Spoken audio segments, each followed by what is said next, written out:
arrived, like obviously his friends messaged him, said, yo, like my cousin's outside. Like, oh, and by the way, it's Trinidad James. He's not yeah. there.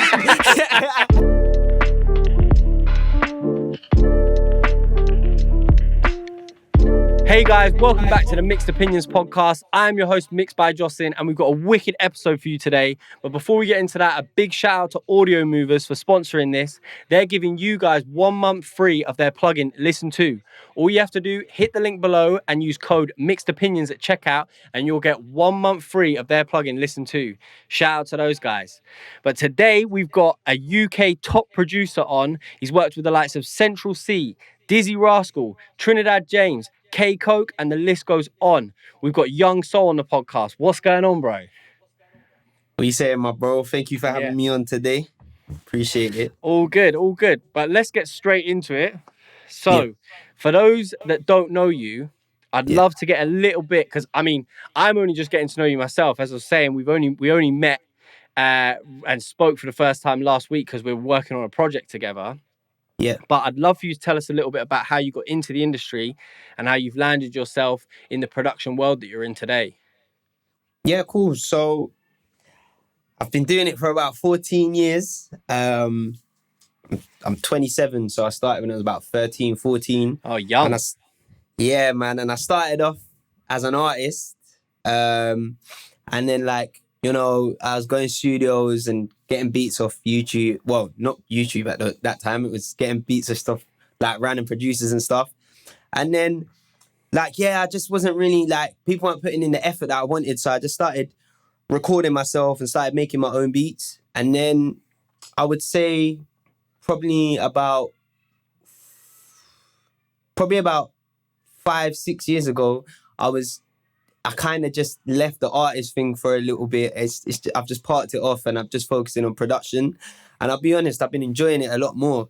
I've just got a lot more freedom.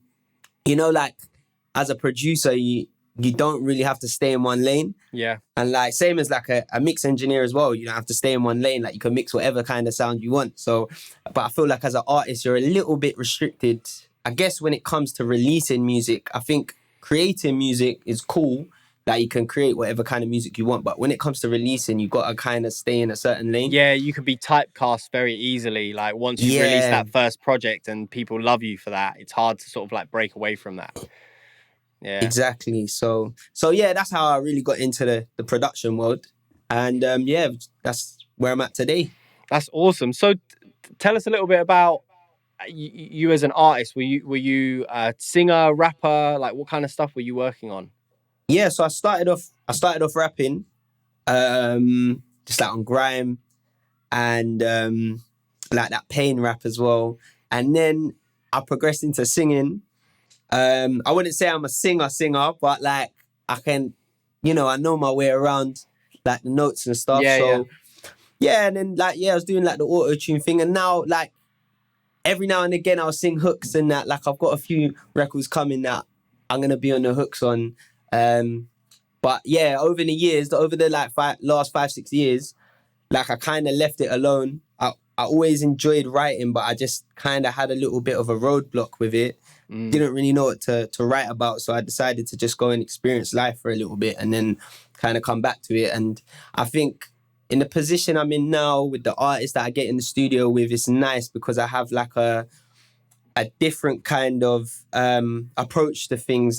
People know that I used to be an artist, so my input is I can give they trust input, your input when it comes to that side. Okay, yeah, nice. Exactly. I think that's important really for anyone to get into, if you've been an artist or you are an artist or not. I say that to other engineers and producers all the time. When you're in the studio with someone, your input's valid, innit? And if the artist is looking for it and needs it, don't be afraid to sort of put your input in and say, maybe we could change this word, or have you thought about saying it like this or something like that? Do you know what I mean? Everything adds to it. Obviously, you have to be aware of the situation, because you can say certain things, and if you're getting a bad vibe from the artist, you're okay, I know I better shut up. The guy doesn't want to hear it. Do you know what I mean?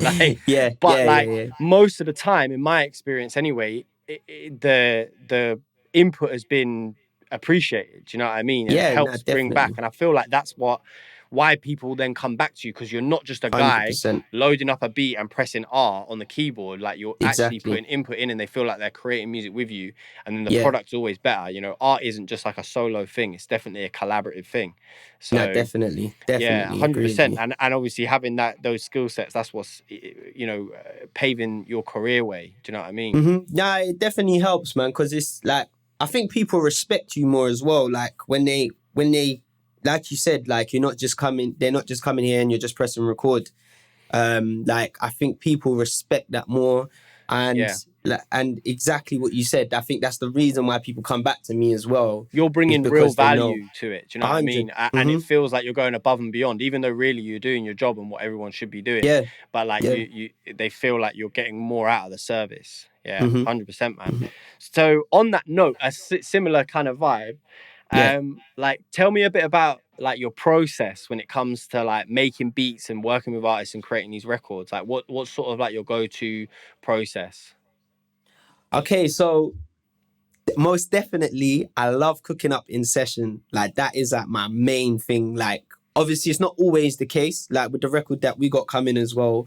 Like as you already know, that's just a beat that's been sent over. But the balance is good. I feel like sending out beats and whatnot. But like I love cooking up in session. I just feel like you just capture that moment with the artist. Especially if I'm getting in with a new artist, I like to sit down, like chill out, have a chat with them for a little bit, Yeah. find out about them a bit, you know, kind of break the ice a little bit. Do you know what I mean? Like I feel like, all right, we're all used to being in studios and whatnot and being around music, but I think when it comes to creating music, I really feel like getting the best out of the artist is when you just open with each other and you're genuine. So like I like to have a conversation with artists before we start cooking up, and then like I said, I'll just cook up from scratch. Obviously, with the way the world is now, like sometimes if I'm not getting a vibe, like I play a little bit of keys, but if I'm not getting a vibe, then you know I do use Splice. I like to use Arcade Everyone as uses well. Splice. I use Yeah, Splice. man, you got you, man. I feel like a lot of people lie about it as well, you know. Like, Yeah, people don't definitely. wanna, I know you they what I do mean? because I hear records and they're like, "Nah, I don't use that," and I'm like, "Bro, I heard that sample on Splice." Yeah, trust me, bro. It's happened so many times. I've heard people. I'm thinking, all right, cool, yeah, I've heard that before. So, but yeah, like even when I'm using stuff from Splice, I do try my hardest to try and like flip it as much as I can, or like chop it up and things. Make it your own, yeah. Yeah, exactly. Like one rule that I always have, like I always do this, is every time I bring in if I'm gonna bring like a loop in from Splice, like let's say like a keys or something like that, I always pitch it up by like 3. Like that's just like my rule. I don't know why. It's just something that I've just stuck by, and I always do your it process, now. isn't it? Yeah. Yeah, it's part of my process. So like, yeah, that's if I do bring in like Splice loops or whatever, like I will be bringing it up by 3. But yeah, I think on that note, the thing is as well, like the UK music scene is inspired and sort of like it comes, and we take bits from so many different genres, so many different cultures, and it is definitely like a mixing pot. But without a doubt, it's heavily influenced from hip hop. Yeah. And that's like the core Of principle course. from hip hop is resampling and sampling. So like Definitely. like people turning their nose up to it is like you're turning your nose up to the sort of like the roots of all the genre. Do you know what I mean? It's very true, man. It's so true. And I feel like, because I started off, when I first started producing, I like my pops has got loads of vinyls. Yeah. So I was lucky. I'm lucky enough to have loads of vinyls at my mum's house. But I don't really use them anymore because I've got my own place. But like when I started out, like that's what I used to do. I got a vinyl player and I was sampling literally from vinyl. And I was using a little converter app that I got on my Mac.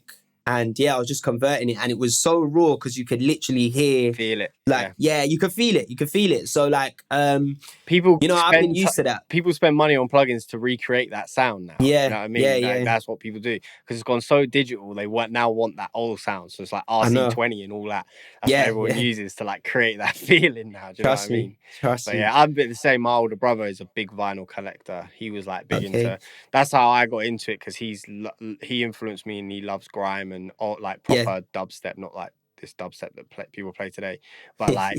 And that was like my first imprint. So like I was always like crate digging and stuff and looking through his Yeah. vinyl, and nicked his vinyl player and would be like trying to sample and stuff like that. But I remember he went mad one time because I was fucking around with his decks and I left the cap off of his Concord Of the needle in it, and he was needle. like Yeah. switching, like, because he's so Yeah. precious about it. Like even today, like that's what he does. You know what I mean? So Yeah. but yeah, Now that Concord needle, man, I'm telling you, yeah. it's bro. I haven't even got one, but back then I badly wanted it, like so bad. It was like 100 and something pounds, and Yeah, I the was just blue like, Concord needle in it. Everybody yeah, wanted bro. it. Yeah, my brother had a Telling six. you. My brother's got a 6 setup. To be fair, two 1210s, the Concord needles, just vinyl coming out of your ears. Like he Crazy. can't even keep it all in his house. He's got so many.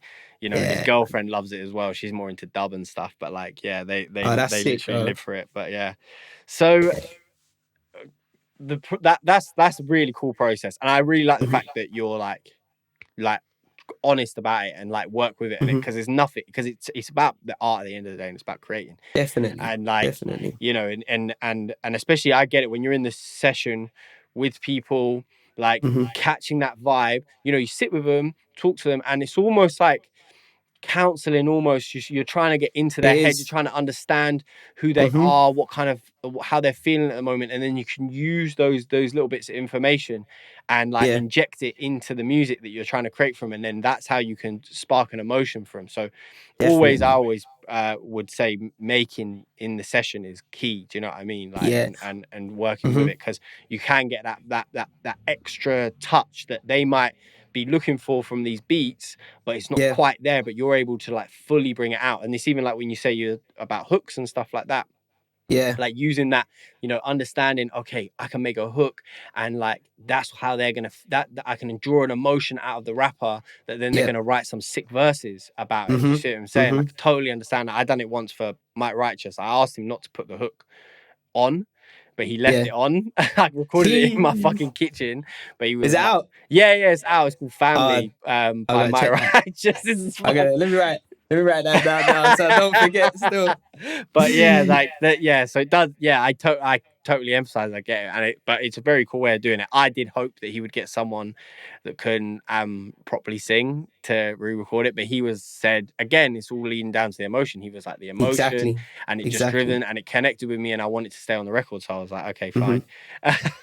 Yeah, bro, and you know what it is, like, even if you tried, like you're saying, they probably wouldn't have been able to capture that moment like how you did. The feeling. You know what I mean? And it's he was going through stuff with his family and stuff like that, and we would talk about it a lot, because obviously, as you all know, you get seriously close with these people, especially when you're spending a lot of time with them in the studio, and it's all about emotion and stuff like that. No matter how, like, you know, gangster or road these guys may come out, like when you spend real time with them, you meet them as people. Do you know what I mean? And it's so true. You find out about them. So true. So, and if you're able to lean into that and help them create and channel that as art, you're only doing them more of a service, isn't it? So yeah, it's a big part for like producers and engineers to break down those walls. And you know, it is a professional thing, but at the same time, you have to be connected in it. So definitely. You know, talk to the people and understand and try to like build relationships with people, because the art and the work is only gonna be improved from that, you know.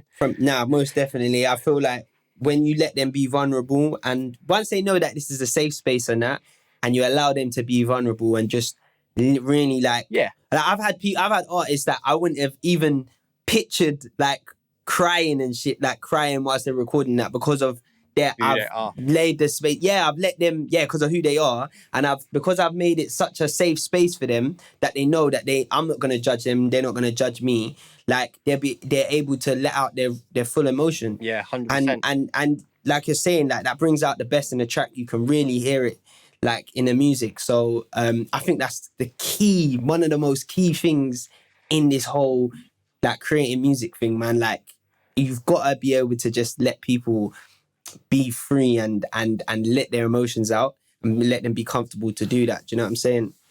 Yeah, 110%. So on that, you know, you are for most part inspiring the artists, like in your music and the instrumentals. It's inspiring them and bringing out emotions and helping them write. What is inspiring you at the moment, and like what are you listening to, and what sort of like gets your creative juices flowing? You know what? Like, it's funny because lots of people ask me this, especially if I get in with artists that are like trying to go off my vibes for the day. Like when they ask me like, what have I been listening to? I'm a bit boring, bro. Like I listen to a lot of my own music. Like, but when I'm not listening to my own music, um, it really depends because I listen to a lot of old school music, but I don't like to get too trapped in that era, if that makes sense. Like I listen to a lot of 70s, 80s, 90s, 2000s, but like now times I'm like listening to like I never know how to say her name. Is it Mahalia or Mahalia? I don't know. Uh, Bro, I'm so off of the like radar, you know, it's Oh, crazy. But I think it's Mahalia. That's how I always call her. But she's like one of my favorites from the UK. She, I listen to her a lot. is it like R&B or? Yeah, it's that R&B. Yeah, it's R&B. She that R&B pop. Okay. Yeah, I listen to her a lot. I do listen to like a lot of Afro. I'm trying to think of whose project was the last project I listened to. I think it's Adekunle Gold or something. I think that's his name. Okay. Don't correct me. But like, yeah, I listen to a lot of different types of music. Do you know what I mean? What about this Piano, like this? Oh Like, yeah. That I was lucky enough to go to South Africa this year, so I kind of got to experience the whole Piano vibes like firsthand. Yeah. Yeah, and it was amazing. Still, I can't lie. I definitely feel like it changed my outlook on music. Probably the best holiday that I've been on. I went for work as well. It's like my first time going away to make music. I got invited over there, so it was really dope. But like them lot over there, like they're so talented, like super talented. Like the singing, the vocals, rhythm like nothing else. It's amazing. It's amazing, bro. It's actually amazing, and it just makes you realize how big the world is and how much more there is other than our little UK bubble. Do you know what I'm saying? Yeah. Like, yeah, it's amazing. So and those guys like really like can it cut? Sorry, can we cuss on here? Yeah. 100. Can we swear? Yeah. Okay. Yeah. Like those guys really fuck with us. Like they love the UK. Do you know what I'm saying? So like even when I'm chopping it up with them and chatting to them about things, like they know about all like the grime sets and all these things, like all the like parts of our history, like in the UK, they know about it already. So it was proper cool. Like the music that we was creating over there was really cool. Like it was like a mixture between like South African rap and like UK rap and like grime. Like there was they like the drill stuff as well. So like it was cool. It's cool. Yeah, like that's sick. But yeah, man. But the Amapiano scene is I love that as well. Yeah, Amazing. I started to dive into it a little bit. That's why I wanted to ask you, because my first experience with it was with Notes. I got sent a record from him to mix, and I was like, oh, it's kind of different to what it is. And then I was trying to do my research, and then one of my assistants was like, oh, that's Amapiano, like check it out. Sent me a bunch of stuff because I was like, I was like, it's different, and I need to know how to mix it. Do you know what I mean? Like, it's like I'm putting the shakers at the back. But no, the shakers need to be right at the front, bro. And the log bass needs to actually bang your head off, bro. You know what I mean? Like, that I feel like that was the first thing that kind of bugged me out, because I was like, the log drum is like the kick drum, but like the kicks are like weirdly soft. They're not hard hitting kicks like what we'd be used to in like the rap joints and that. Like it was so strange. I can only imagine how it actually mixed the. Yeah, exactly. Like I haven't mixed the Amapiano record before, so I can only imagine how much of a headache it must have been. Like, especially when you're new to it as well. Bro, the first one I done, it must have been crazy. The first one I done, I was bugging, and I was like, "Oh, the kick is shit. The kick is shit. It's too soft." And I replaced the whole kick.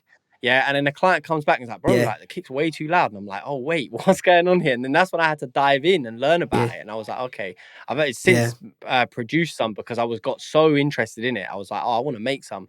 And I downloaded this log drum VST from producer something or other, and I've Sauce. made it a couple Producer of beats. sauce. Yeah, that's it. Yeah. Mhm. And Yeah.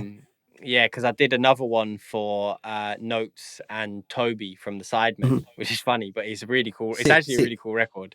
And yeah, I got really into it. So I wanted to know, like, I'm always interested, like, in those things, because I actually it's already really big, but I think it's going to actually be Yeah. really big in the UK. Like in the next couple of Nah, years, nah, like definitely. everyone's adopting that style. Like even that J Mhm. Hus and Drake tune, like that's kind of Amapiano. Do you know what I Yeah, mean? no, Like, it's definitely got elements of it in there. yeah, I feel like I said, I feel like the energy from it, like I don't get it twisted. Like I do like some elements of drill, but it's like there's just certain bits that it's the energy from it I don't really like resonate with. But mm, you see, I'm a piano. Like I just as soon as I heard that genre, I just resonated with it straight away. And I think it's just the energy. It's like a good feel, like genre. yeah, Like you just feel happy.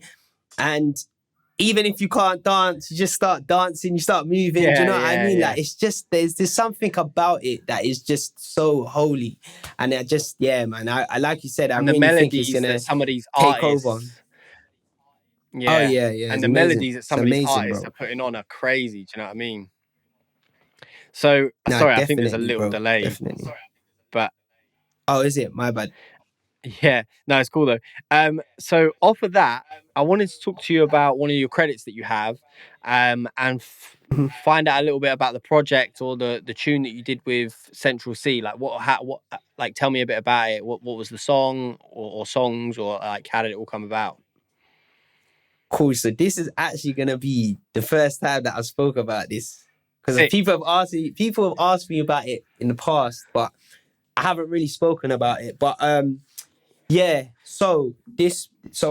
I actually done a whole project with Sench. First of all, let me just say Sench still my guy. You get me? Like that I've known him for a very, very long time. We started off back in my artist days. It would be me, him, and Gecko. We would all three of us would get booked for like 16th birthday parties and things. So like Sick. we was always around each other.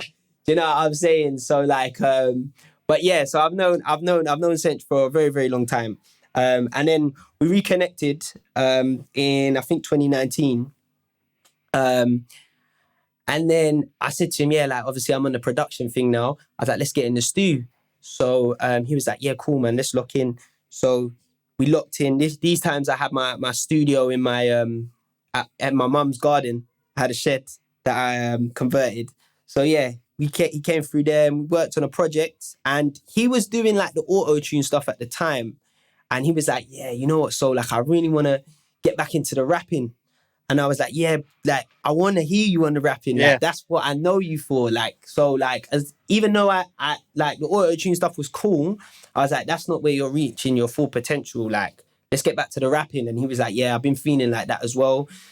So yeah, we done a whole project, and it was more like pain rap.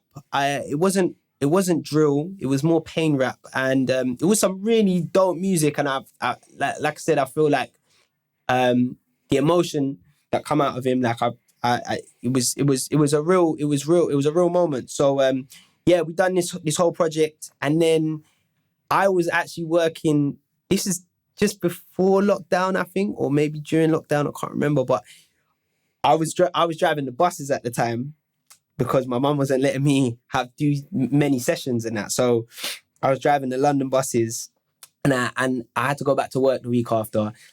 And then he messaged me. He's like, "Yo, so like, I just randomly done a. I just thought now I'm back on the rapping thing. I thought let me try and freestyle on this on a drill beat." So I was like, "Okay." And he's like, "Yeah," and I put it on Twitter, and it's gone viral. And I was like, "Oh, mad." And he was like, "Yeah, man." He was like, "Listen, I'm gonna send you the beat. Like, see if you can reproduce it." So I was like, "Cool." But at this moment, like I was saying earlier on, I wasn't really fucking with the drill thing. Like, I Right. really Yeah. thought it was gonna be something that just comes and goes. So I was kind of late onto the wave of it, and I didn't really study how to create it. Do you know what I'm saying? So I tried to recreate it, But then obviously because I was working and that, and I was working so much, I didn't really put the time and effort that I should have into it. And then cut a long story short, we both like kind of mutually agreed that the original was a lot better. And he ran with that. And then, yeah, that was basically Day in the Life. His first track, Day in the Life. Yeah. And when I saw that hit 1 million views, I was like, yep, I definitely fucked up here. But like, bro, like it was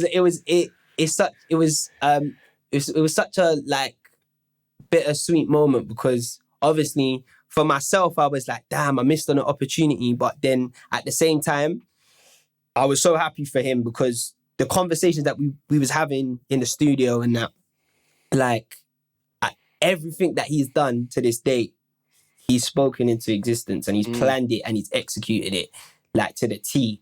So yeah, and then obviously from there his sound has changed now.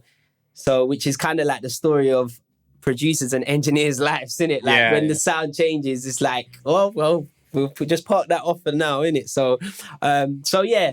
So that's pretty much it. Like, I mean, I haven't got anything out with him that's been released, but you've got a lot of history together. Yeah, and we've got a whole project there, man. And like I said, we still chat. I believe I'm a firm believer of like don't force things. You know, things happen. I think something will happen, bro. Like, yeah, no, 100%. definitely. I definitely feel like as well at that time I wasn't ready. Like if I did do Day in the Life and it went and it went off like how it did, I feel like I wouldn't have been like, my production wasn't at a standard that I would have wanted it to be at.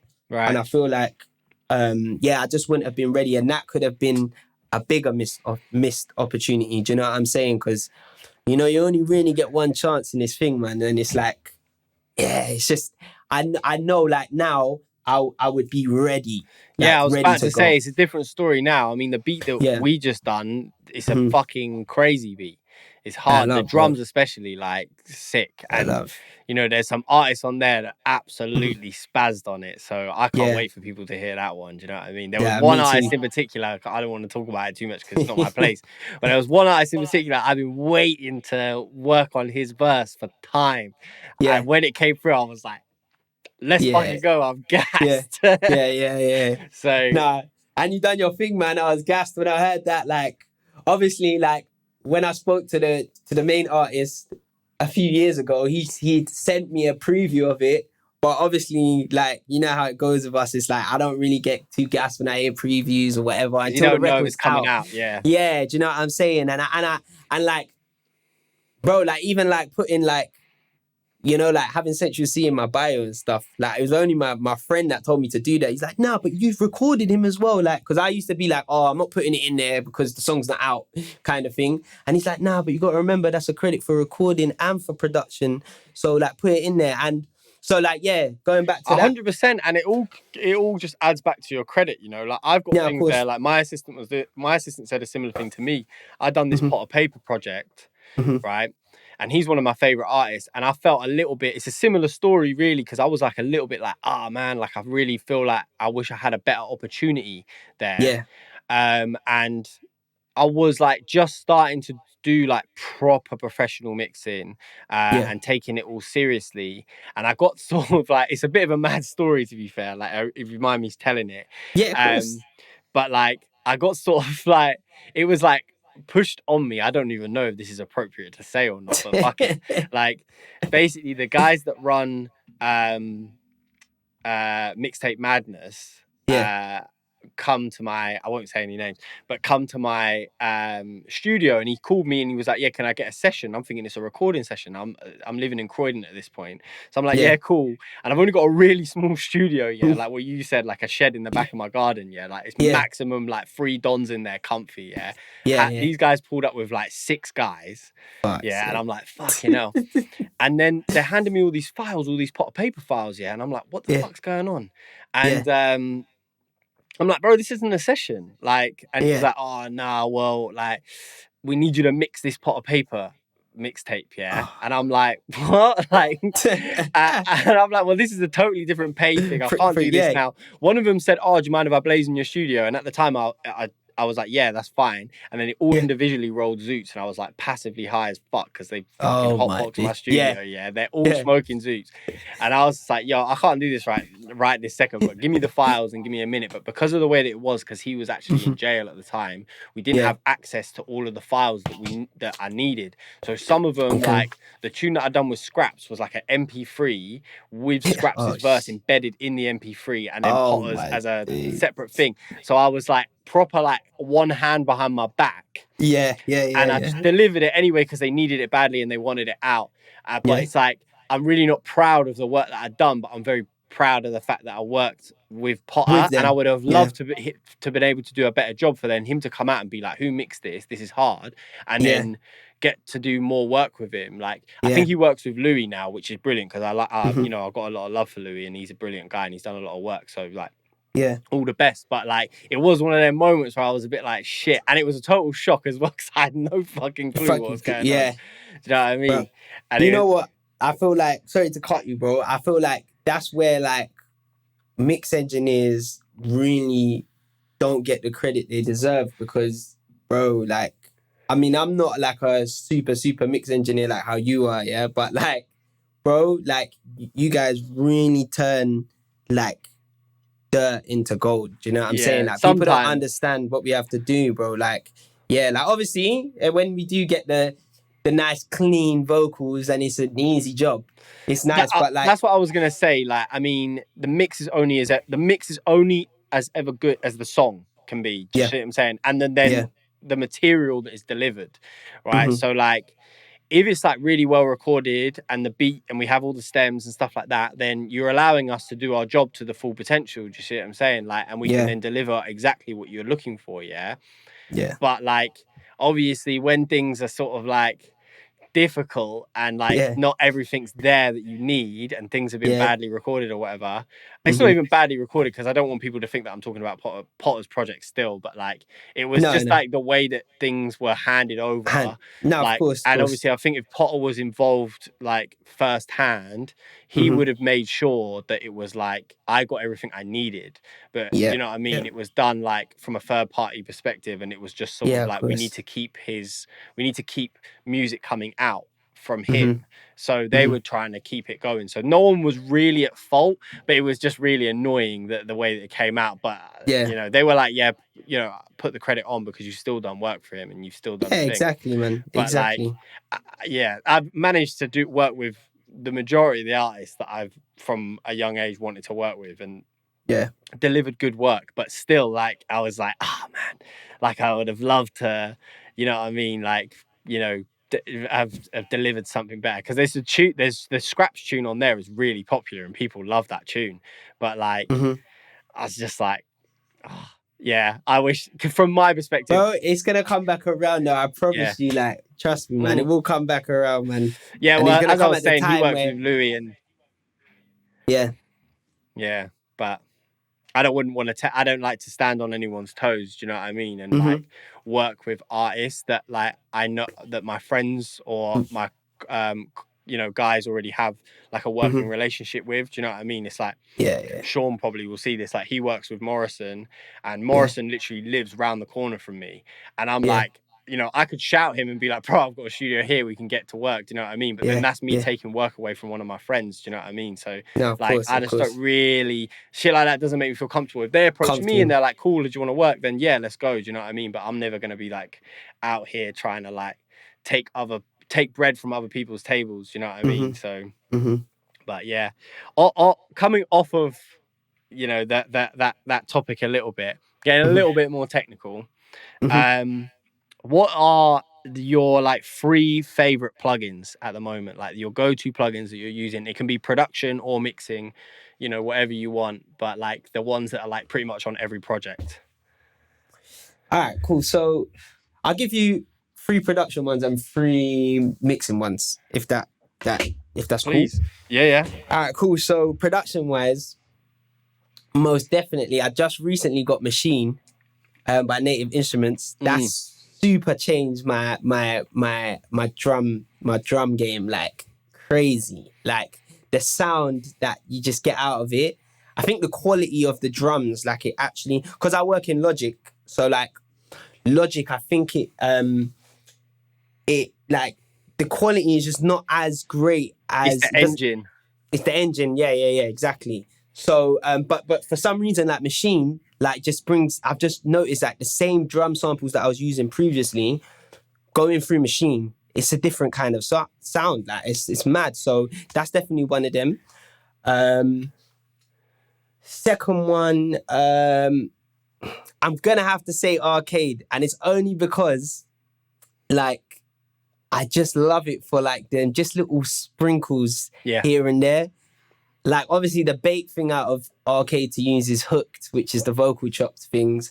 Like, but not even just that. Like there is like some really cool. There's some other cool like parts to it. Like there's something. There's a part in it called Instead of Hi-Hats, and it's just like weird random sounds that Like have just Foley. got rhythm. Yeah, like Foley kind of sounds, literally. And it's just so random, but like it's just things that you don't really hear, but you more feel. So I'll definitely put that as my second one. I'll have to check that out actually, because I do. produce lo-fi hip hop, and Oh, I'm you'll love always that. using lo-fi like Foley sounds as a replacement for like production noises. Do you know what I mean? Like I always want those little percussive noises, like random shit. Like I'm more time like on my iPhone recording like little hits and tings and stuff. Do you know what I mean? And putting that in the tune. But so I'll check that out. Yeah. No, check that. So that's my second one, and then the third one I would probably have to say, I'm probably gonna have to say Contact still, because a lot of the stuff that I use is through Contact, and I know that's a bit broad because there's so many layers to Contact, so many different kind of. Well, there's loads of third-party companies that make stuff for Contact, innit?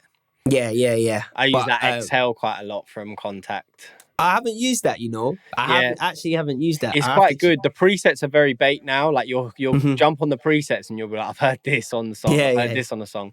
But like you've used the engine that they created, and you can throw in your own like vocal chops and process it and stuff. It's actually really, really cool. And it's I think when I saw TSB breaking down a beat one time, I think I saw him using that, and I was like, oh, that looks dope. And I just never got around to getting just for that little bit of like extra on the top. Like you've made the majority of your beat, and you just need like, I don't know, on the second 8 of the verse, you need something to like help build or something like that. Just like an almost unaudible vocal sound just coming in and out. And what's really easy as well is if you're not like massively musically inclined, like it puts it all into the right key for you, so you can pick any sample and then pick the key of the song, and then it will just it's easy as that. Any key will be the right key at that point. So sick.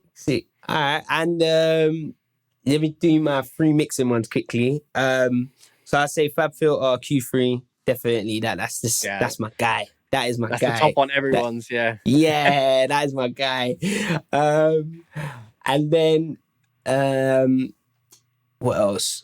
I've got a really like unpopular one, but this one here, like, it's just been with me since the 16-year-old days, and I can't get it out of my mixing chain. It's JJP vocals. And it's just so annoying, because like I just don't know what it does, but I just need it in there. Like it's just who's it so by? frustrating. Waves or something? It's Waves. Yeah. And it's just so annoying. Like I've watched videos on that, trying to figure out what this plugin even does, and like I just don't know why, but I always just have it in there. I think before it used to give me like this bit of crispiness at the end, but it used to really be bad. Like I used to overdo it before, where like on the S's and that, I wouldn't DS, and then like I'd slap that on, and then it would be even worse. And then and then obviously over the years when I've kind of understood mixing a bit more, like I've toned it down, but I still need to have it in there. It's just like it's part of my mixing chain. I can't get out of there. It's obviously his chain that he would have used.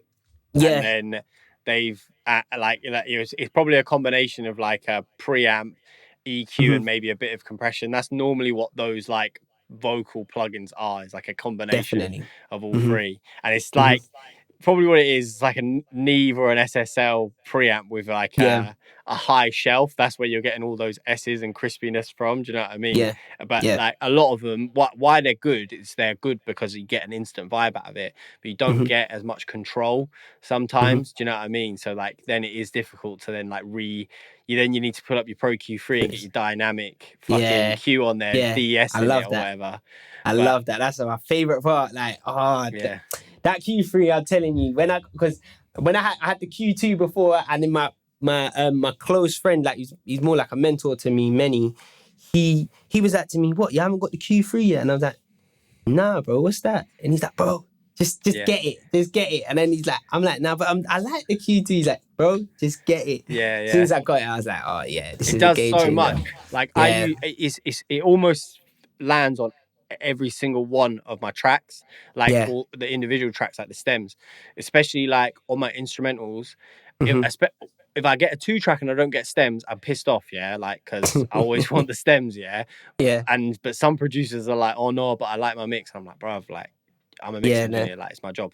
But Yeah. anyway, I need like to create a pocket for the vocal to sit in. You slap Yeah. one of those on. I'm actually releasing a YouTube video on it probably next week about getting a little pocket from a 2-track, and you use mid side, cut out a bit of the mids, Yeah. and then a bit of the, and then you boost above the mids where you've cut with the sides. So you're basically pushing out the mids and opening up on the sides, Yeah. wherever Yeah. the vocal clarity is, like around 3K, 1K, Mm-hmm. whatever, and Mm-hmm. then you just can easily sit the vocal in so it does not on top or below. Do you know what I mean? Because you're like literally carving out a little pocket. It was an idea that Exactly. I was like, I probably didn't invent it, but I was like watching a video on 40, and 40 would say that he would cut those frequencies out from the Yeah. instrumentals to allow Drake to sit in. And I was like, Yeah. okay, yeah, well, that's mid side. You can do that with mid side on the two Yeah. tracks, edit out. Because before, people are using parallel side Yeah. chaining or something like that. Do you know what I mean? And I was like, nah, this is Mm-hmm. actually a way better way of Mm-hmm. doing it. And you end up widening the beat a little Yeah. bit as well, which is a nice touch. So yeah, mid side on Yeah. the Pro Q3 is the And one. yeah, no, definitely, bro. I'm definitely gonna check out that video as well when it comes out, because I need Yeah, to yeah. see Well, that. it's one thing that I'm hoping to like gear this up. I've been dropping these weekly, Mm-hmm. and then I want to be able to do a like tutorial video weekly as well. So there'll be 2 videos each week from the YouTube, but like trying not to do it as like more like as a this is what I've been doing rather than a tutorial. Do you know what I mean? Because Yeah. tutorials are a bit boring and bait. Do you know what Yeah. I mean? Yeah. My guy behind me is literally editing it right now. So, Yeah. you got one more though. One more for me. Yes, one more. Do you know what? Yeah, I'm gonna. I was whilst I was chatting, I was thinking like, damn, I forgot to say Serato sample for like one of my main plugins for Yeah, production. everyone uses that. I That's sick. forgot to Yeah. say that. But let me just mention that. But yeah, the third one, I would probably have to say,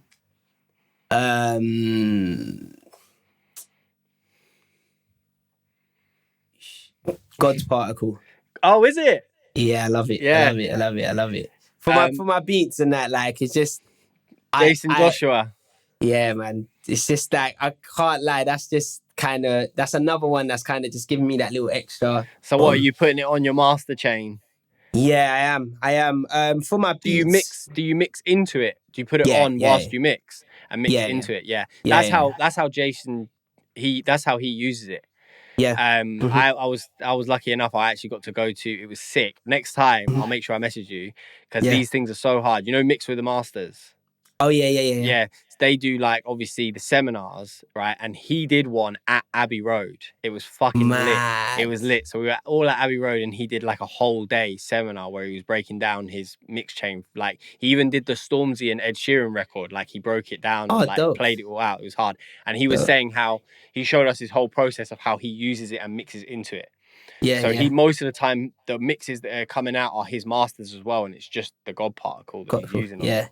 So yeah, like that is a certy tool, like a yeah, proper tool. Yeah, I do rate yeah. that.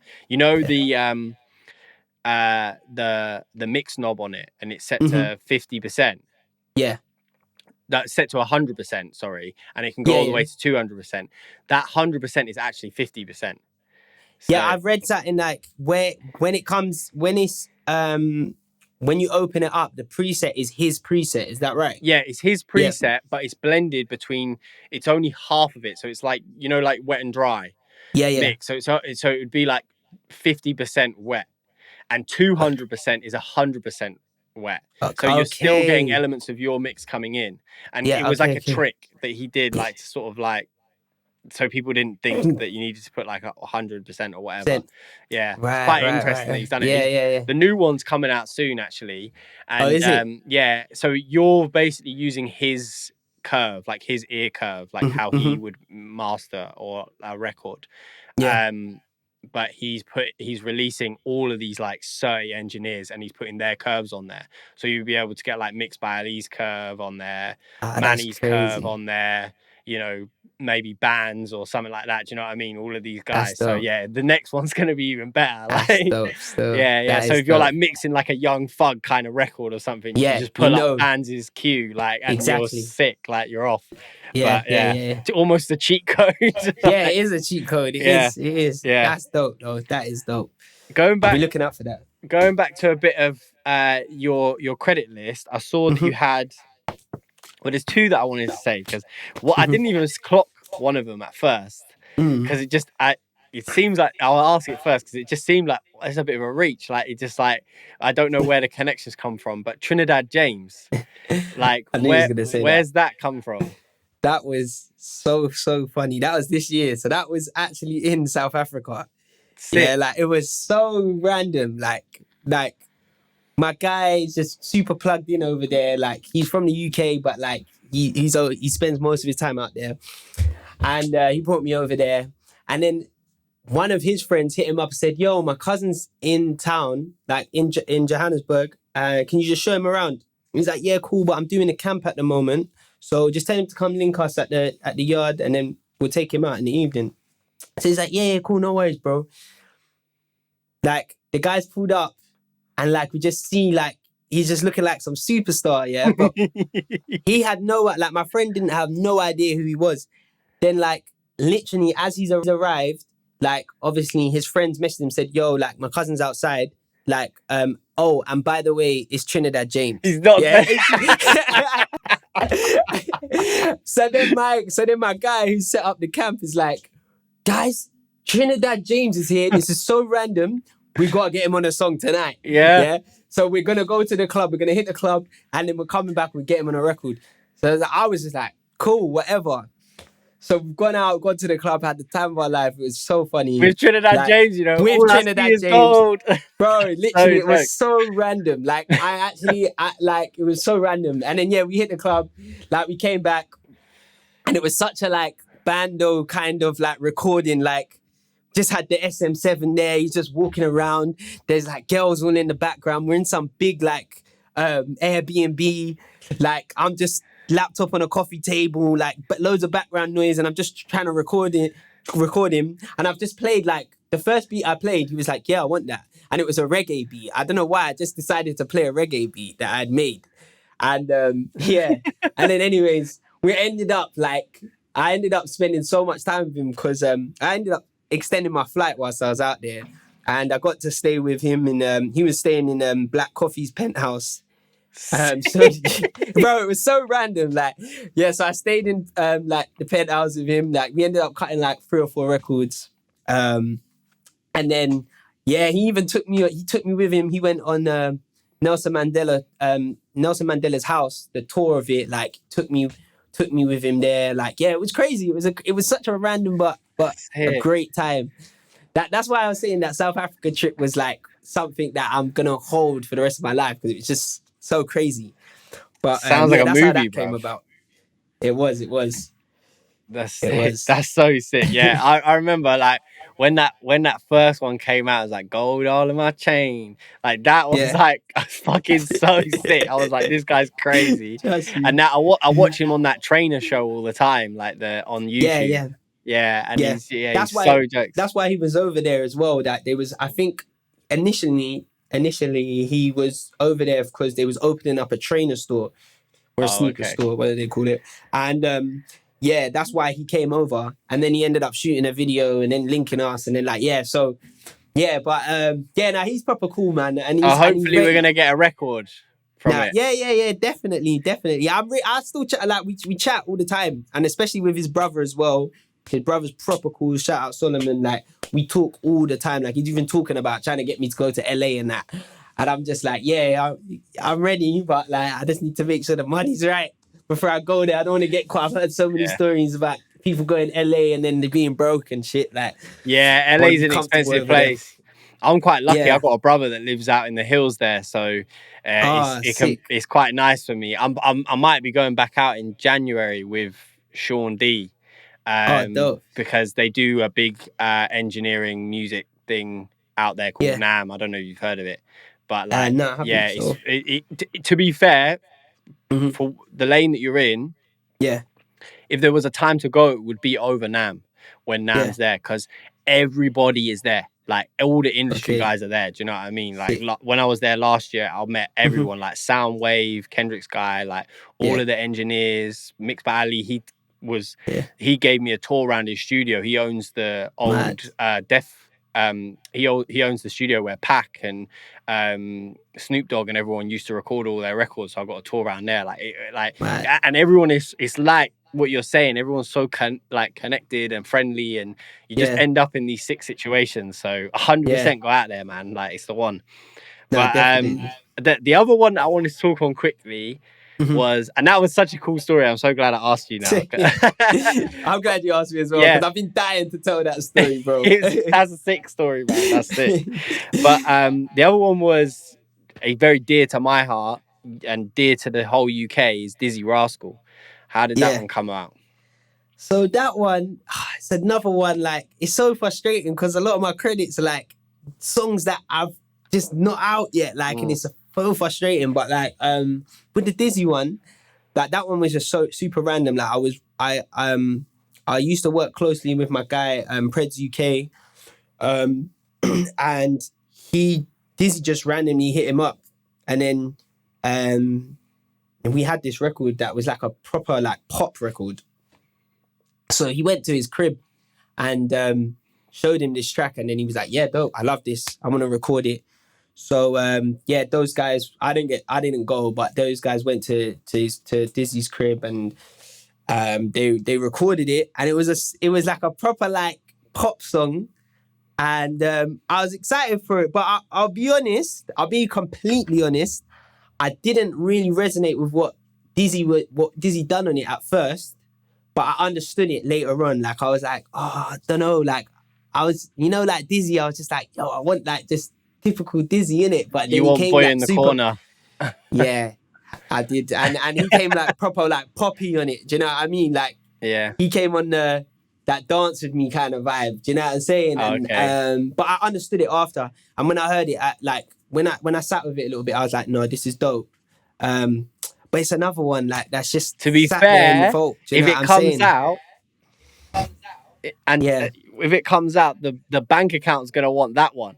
Do you know what I mean? So Yeah. Of course. Yeah. So because they're the ones that yeah. just So hit. that's that one. Yeah. No. That's hard. Definitely. But yeah, man. With all of the credits that you've got and what we've spoken about, and there's probably loads more. Who's been your favorite to record with and make a track with? Like, what's the standout artist? Like one that you maybe always wanted to work with, or Yeah. someone that just really you just really enjoyed the process. I would probably have to say, like, I've been lucky enough to work with like people that I've grew up listening to. Do you know what I mean? So I'll probably say, even though I was kind of close around these people, KOKE was like probably the moment for me. I was like, yeah, because I used to love KOKE. Like that was my guy. Like I used to listen to him all the time. But when I was around like USG and stuff when I was younger, but KOKE was in jail at the time, so I never really got to meet him like that. But like all his other guys like EXO, Squingy, Lefty, RIP, like those guys were like kind of mentoring me a little bit. Yeah. So when I got to work with KOKE, I would say that was probably the moment I was just like, yeah, sick. that was a moment as well, and that was another crazy like a mini crazy story. I was doing some part-time work, and like he just randomly called me. I think I just sent him some beats, and then he just randomly called me and was just like, yo, so like, yeah, it's Coke. And I'm like, oh shit, what you saying, bro? And he's like, yeah, I like that beat that you sent. I want to record it now. And I was like, okay, cool. But like, he's like, yeah, can you come and engineer? And I was like, yeah, I just stepped into work, but let me just let them know that I'm leaving and I'm on my way. And he's like, all right, I'm going to send you the address. And it was like on the whole other side of London. And it was just, I just remember driving Was it there. the spot? Was it the spot that we were talking about? Yeah, it was the same spot. It was the same spot. And I just went there, and that was like, I was just like, it was so weird because it was just me and him in there, and it was such a strange environment. It's a cool studio. It's a cool studio, but when you first turn up, it's a bit from mad, the isn't outside. it? You're like, yeah, I was so confused. I was spooky. like, is this a setup? Yeah, bro, trust me. I was like, it's a setup, bro. Like, yeah, like literally feels like that. It can feel like that. Trust me. Yeah. But yeah, that was. I'll probably say that was probably that was definitely for me one of the moments that I was like, yeah, one of my favorites. Sick. Yeah. Oh, yeah. Yeah. To be fair, like we were saying on the phone before, again, it was like an odd situation for me, but again, it was one of those sick moments, like growing up listening to him and him just being one of the hardest in the UK for time, and then like getting the opportunity to sit with him, and he's such a nice guy. Do you know what I mean? Like so chill, and like everyone, that whole all of his people are bare nice. But yeah, it was when I first turned up to the spot, I was a bit like, hey, is that something for a studio? Like, yeah, bro, and you know what's so funny, because obviously no one else has told me like they've had that same experience. So I'm just thinking there must be more of us that have probably felt like that. Like they've gone to that studio and been like, bro, what the fuck is going on here? Like, to be fair, it's not the only place like that I've been to that's like that. Do you know what I mean? There's bare studios all over London that are just in like the most random spots. Yeah. But like, yeah, really cool. And obviously I rate the whole setup that he's got going on there. Do you know what I mean? Yeah. But yeah, so kind of like coming towards the end here, a couple of questions I'd like to ask are where do you see yourself in 5 years? Like what's the next 5 years look like for Young Soul? I feel like the next 5 years, bro, I'll be completely honest with you. Like I just enjoy making music. So as long as I'm making music, I'm not too fussed. Like I would like to get just a couple plaques on the walls. But other than that, like, yeah, bro, I'm just going to be making music, man. And I really hope like I can get more experiences like how I did with the South Africa trip, to just travel and just enjoy making music around the world with different people. Like, I think that for me, in 5 years from now, that's what I just want to be doing, bro. Just traveling and just making music. Well, that's what I was going to say. It sounds like you're on the right path, man. You keep doing things like that. The plaques and stuff, they'll just come. You know what I mean? And to be fair, in my experience, they're so random, bro. Like, I tunes I done, and I just was like, and then out of nowhere, oh shit, it's gone gold or whatever, and you're like, fuck, like, but trust me, like it's just something on the wall. Do you know what I mean? Like, but the work process and what you're doing is where it's at, and 100% you'll get all the accolades. I have no doubt. So talk where you are now. If you had the opportunity to speak to your younger self as he was starting up, like, what advice would you give your younger self? Like, what maybe you might have done differently, or where would you what would you say to him? I would have said you should have listened when they was teaching you music theory, and you should have stayed playing guitar in high school instead of bunking off and just going doing whatever you want. There's so many things that I would say, but I'm very, very grateful for the journey that I've had. Like, I feel like I wouldn't be where I was today if I didn't have the experiences I did. But I think there's just minor little things, like just taking music a bit more serious at a younger age. Do you know what I'm saying? Like, I've always been around music, but I was a little shit in school and stuff, and I didn't find music until towards the end of school.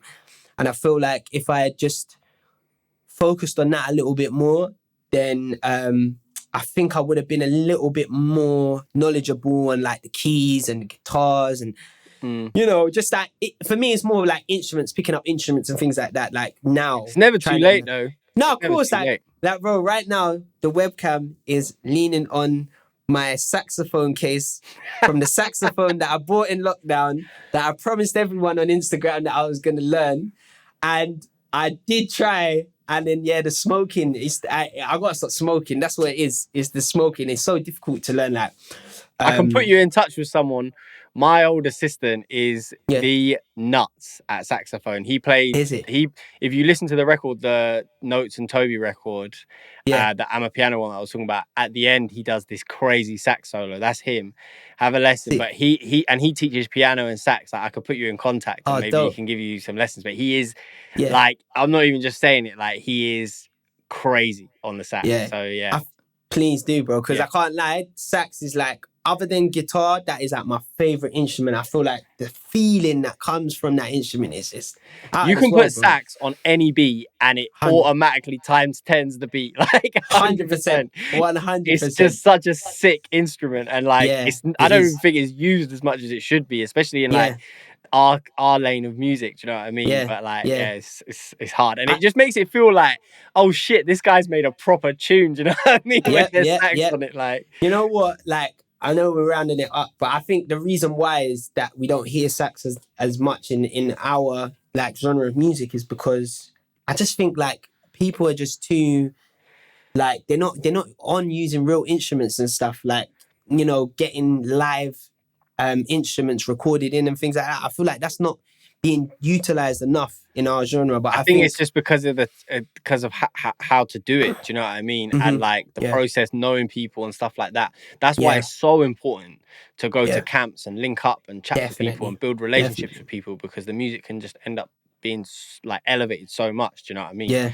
Like, I spend a lot of time connecting with people from all walks of life just so I can do these things. Do you see what I'm saying? Like, and so it's key. It's key, 100%.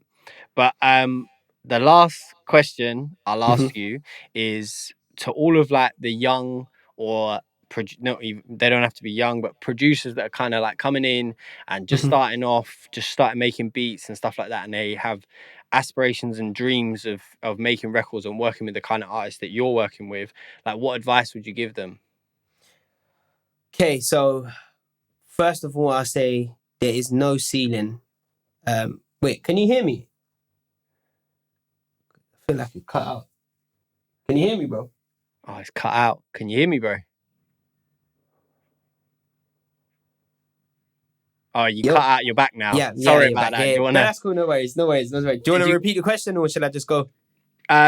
Just go. I'll do it. Okay, cool. Cool. The first thing I'll say is that there's no ceiling to this music game. Like, enjoy yourself, have fun, but just you really get out what you put in. So like, just put in the time, you know, spend the time. Everything's on YouTube now, like tutorials and things like that side of it. You can learn pretty much from home. But I think one of the key things is just building relationships with people. And I'm the type of person that I just learn from watching people do things. So that's how I've really kind of got my little pieces of knowledge. It's just from watching people. And one thing is, the last thing I'd say is just don't be afraid. Like, I constantly tell, like, I've got like a young producer that I've been working with recently, just been helping him and showing him, like, passing on the knowledge that I've got. And I've been telling him, bro, who do you want to work with? And he tells me, and I'm like, cool, go on their Instagram right now, message them. I said, I guarantee you, they're going to reply, bro. Because everybody is scared to message these people because they think that they're too big or they're too blah, blah, blah. But the reality of it is that no one's actually messaging them because everyone thinks the same. Everyone thinks that, yeah, exactly. And a lot of the times where I've got into rooms with people is because I've just done that. I've just messaged people. And you just never know what you're gonna get out of it, bro. So that's just don't be afraid. That's the beauty of the internet. Like, you can contact 100%. anyone. Do you know what I mean? Exactly. And most of the time, yeah, like, I find that they do reply, especially if you have something of like value to give them back. Do you know what I mean? Yeah. Like, there is something to be said in, like, you know, putting a bit of work in, especially if you're doing it through Instagram. Like, like beef out your Instagram a little bit. Make sure there's videos up, you Definitely. producing, doing things, so people, so they can have a look and be like, oh, this isn't just some any guy. Like it's actually that they're, you know what I mean, they're doing their job. But like, yeah, I was had the exact same thing. Like I've messaged people that I've had on this podcast when I first started that are like, you know, in engineering world, they are the best of the best. Like I had the guy that mixed Donda for Kanye West, like, and I'm like, I don't even think I'm gonna message him. I don't, not expecting a response, and he was like, yeah, cool, let's do it, I'm so down. I'm like, what the fuck, like that's so sick. And so you don't realize that everyone's just people. Do you know what I mean? But that is the key thing to it, is just contacting people, getting in touch, and you know, making this and just starting to build the relationships. You probably will get no's, but like, just cool, keep rolling. Yeah, just cool. keep You keep it moving, man. Like, you know, you don't, unless you try, you're never gonna know. Yeah, you know and what's a no? Like, doesn't hurt you. Exactly. It doesn't affect you. Do you know what I mean? He's not gonna screenshot it and post it on his Instagram and be like, "Look at this guy, I said no to him." Like, just keep moving. Exactly. Like, you keep it moving. Yeah. And there's been a few times for me that I'm not gonna name names, but like where I've messaged people in the past and they haven't responded, and then like a couple years later they're like, "Yo." And then it's nice to see that, you see my message that I sent you in like 2017 or something, and now you're messaging me now. That it's happens like, all the time. That happens all the time. But again, you drop the ego and you just say, yeah, what's good? Do you know what I mean? Of course, 100%. And you get it, and you know, don't stand in your own way. Do you know what I mean? 100%, 100%. That's really cool, man. Well, thank you so much for coming on, giving us a little bit about your background and your story. It's been a wicked episode. If you've got any sort of questions for Young Soul, or you want to get in contact with him, all of his information will be in the link in the description, his Instagram, XYZ, anything else he wants me to link for him. Really hope you've enjoyed the episode. You've been listening to the Mixed Opinions podcast, and I'll catch you in the next one. Safe.